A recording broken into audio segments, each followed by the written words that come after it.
Hey guys, welcome in part 2 today. We got going on with our landscape / silhouette painting that we're working on. If you haven't seen part 1, click on the little link up here to go to part 1, or in the description below I'll have a link attached on there that you can go to part 1. That's how we got this. Actually, we shouldn't say we, because I had my daughter help me out doing the color pattern for our background, for our sunset. Kind of looks really nice as a sunset. Sometimes I have my students work on a little smaller.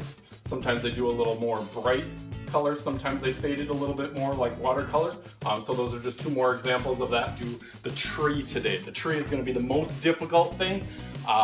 It's a struggle for a lot of my students. Most of them, what I do is I give them a small sheet of paper and just kind of fold it in half. I have them do the practice on one side of it with labeling the colors, yellow, orange, red, violet, and blue. Do that practice, and then I have them practice a tree. Tree is a very difficult thing to start off, to not kind of do that old standard kind of lollipop tree, to get it to look a little bit more realistic. I tell my kids a couple tips that we're going to get into, but I first want to kind of show you where we're going on this. This would be one of my fantastic students' works, so you can see the colors in the background that we practiced on part 1. Make it look realistic and almost like doing a shore and a background behind it, so giving a little perspective in there as if this was the sunset, the lake, and almost like you could kind of walk around to the other side. So this is a big tree on this side of the shore, and then in the background they're really small trees, because as we know, things get smaller as they go off. And I have an example that I did myself that turned out pretty good. I was pretty happy with it, and I've done sunsets and kind of silhouette paintings for a long time. So let's get right into it. First thing is going to be, where is the tree the thickest? Tree is going to be thickest kind of at the base or the trunk of it, and I always really visually just picture your hand. I take that hand, and almost as it comes out to your fingertips, gets smaller, except as it goes smaller, it actually goes smaller even than your fingertips. You don't want to just kind of hack off the branches as you get to the top, but I can almost see my shadow kind of on there. But that's basically how we want our tree, to start out with a kind of tree trunk, and then kind of spread out as it goes to take up a good percentage of the paper. Still see that kind of hand that the kids have done on there. That's basically, we're not actually tracing the hand, but I want you to kind of keep that in the back of your mind as you go on. So I always recommend my students to start out with pencil, but I'm going to start out with marker just so you guys can kind of see it a little bit easier on the picture plane of paper. So we have our sheet of paper. We don't want to do the paint first. We want to do the tree first. So basically how I tell my kids, I tell the 3-step process. So I have the shore on the bottom, and I kind of keep that small at the bottom, just because we're going to have to fill that all in Sharpie, and I'll talk about that later. But we want to keep that small. The bigger we make that, the longer it takes us to fill it in with Sharpie.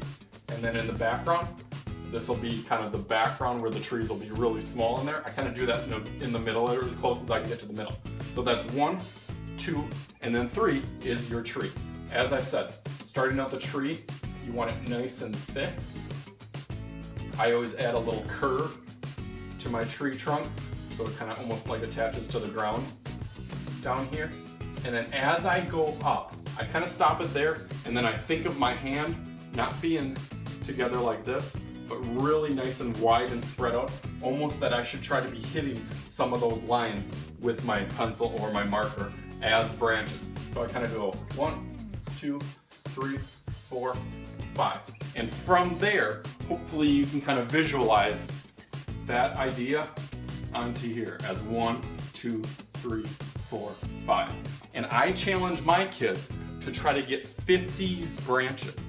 I know it seems like a lot, but really it isn't if you just do 5 or 10 on each little branch. This is one of the most challenging things though, is connecting this almost as if your fingers, as you were tracing your hands, that you kind of go up and then down with the branches.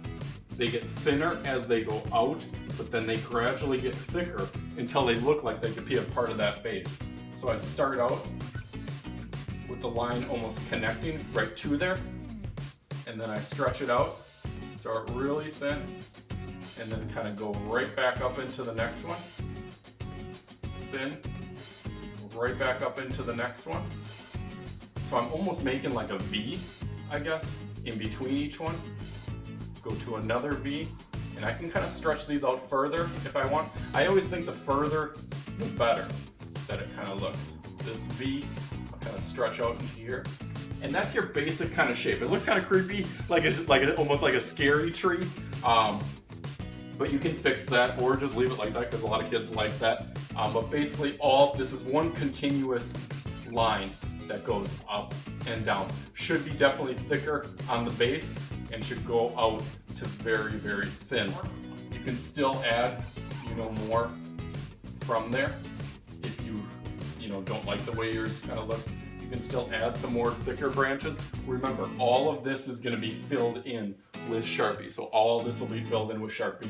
So it doesn't matter if you have any of like these lines, or say I would add, another one. It doesn't matter because it's all going to be filled in Sharpie. So now I have a bunch of, a pretty good size for a tree. Remember, as much as this is thicker than this, the whole top of the tree, the whole top of that tree is bigger than, the bottom.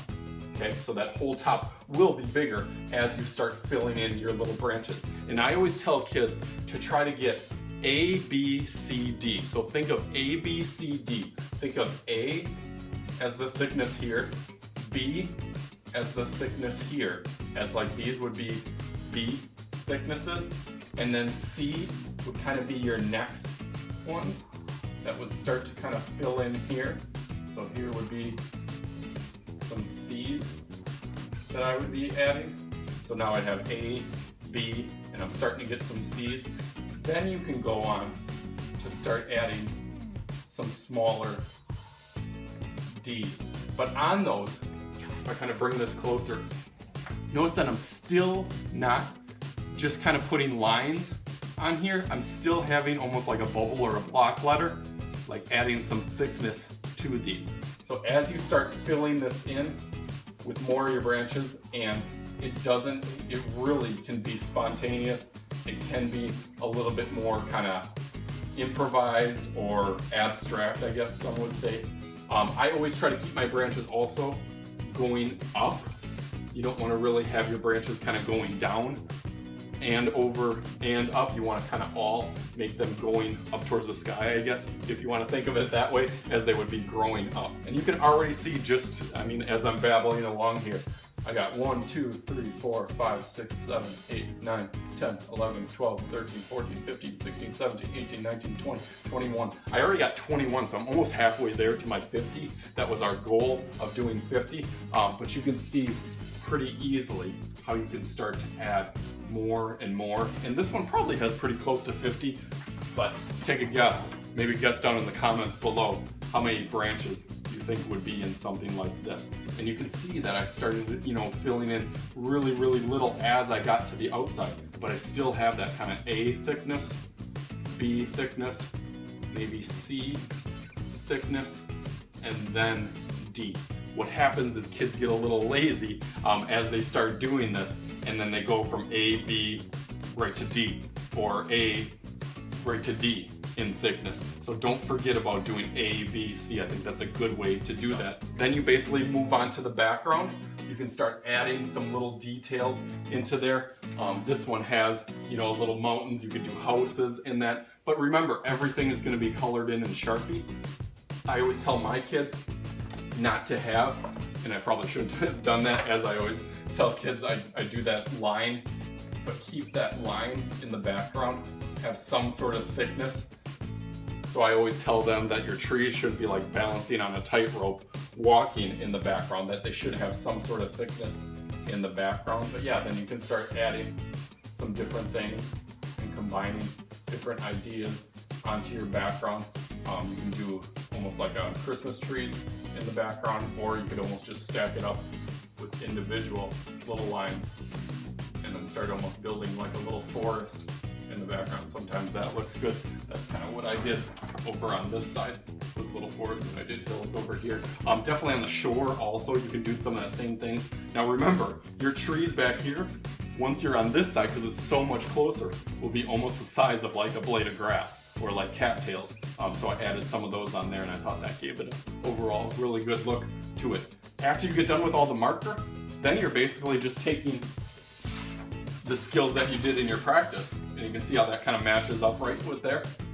You're basically just filling in that with all your watercolor going, and you can go right over the marker. You can go right over the marker. That's the one nice thing that you use with Sharpies. When you use Sharpies, you can go right over it and it doesn't blend or smear. So that's basically it for the sunset silhouette kind of painting night scene. It's always one of my kids' favorite projects as they do it. Always frame it on nice black paper, and it's always a good one that kids tell me they kind of hang up in their room. So definitely, if you like this project and you like this video, give it a thumbs up. We'll give you a double thumbs up for each liking the video and the project. Make sure to comment below if you've tried this. Let me know some things that you found out that worked really, really good from this video, or some things that didn't work so good that I can help you guys always get better. That's always my challenge to myself, is to help you guys get easier projects and better at those projects. So you can comment below on this. Share this with your friends. If you know somebody that likes art, definitely share this video. Do this project. I guarantee they'll like it. I have even me, taking it, a pretty high ability to be doing this, still challenge myself. So it's really a project that any age can do, and that's what I like about it. All right then, thanks again for viewing this video. Make sure you hit the subscribe button. All the other buttons that you're hitting, subscribe one is the most important. That's how you get all my kind of weekly videos that I'll throw up there. They'll get emailed to you, so that's the easiest way to get them kind of in your feed. See the latest videos from Mr. Shu's art class. Thanks guys.